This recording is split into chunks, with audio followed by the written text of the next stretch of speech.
Bonjour tout le monde, c'est Mounir Sajjad Béchari, sinologue et politologue français. Alors la Chine, pour prévenir euh, une contamination du Covid et de ses variants, par conséquent, les entrées vers la Chine étaient donc très difficiles. Moi, le premier, je suis rentré en Chine en janvier 2022, où j'ai dû observer donc une quarantaine de plus de 21 jours, plus une batterie de tests intensifs.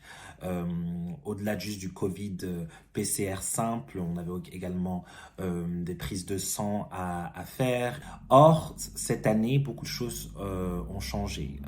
Moi, étant en Chine, euh, j'ai vu une amélioration et en même temps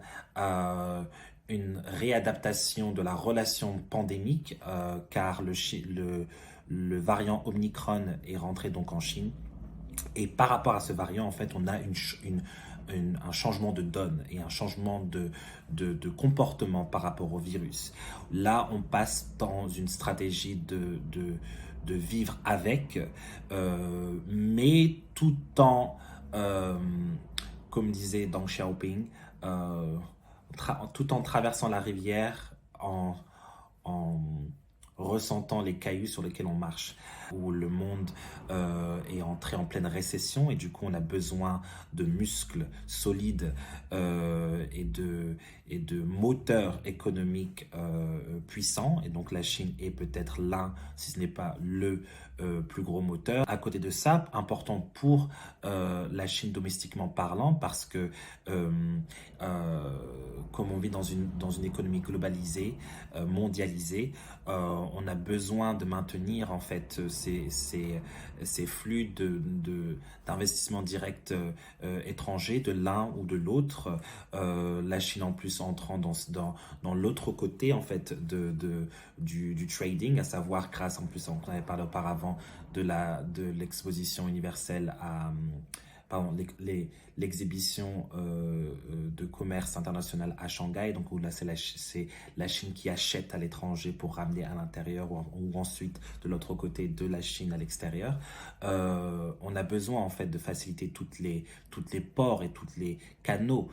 logistiques, et cela se passe d'abord par le niveau macro, donc à savoir le niveau national et gouvernemental, que ce soit une question de visa, que ce soit une question de liaison aérienne, que ce soit une question de nombre de vols, que ce soit une question aussi de prix, parce que aussi l'une des autres grandes difficultés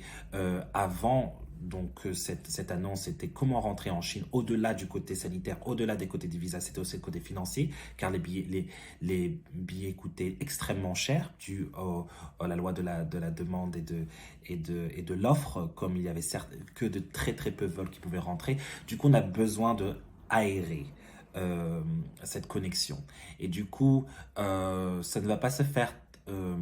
euh, tout de suite, très rapidement, ça va se faire petite étape par étape, car la Chine se doit aussi d'apprendre ou de réapprendre à comment vivre avec cette nouvelle donnée de l'équation, qui est donc du coup apprendre à vivre avec le virus. Du coup, c'était juste une continuation logique.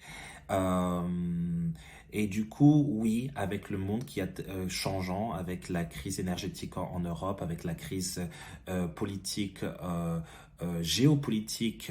comme conséquence de la guerre Ukraine-Russie, avec les prix des énergies fossiles qui ont explosé, on a besoin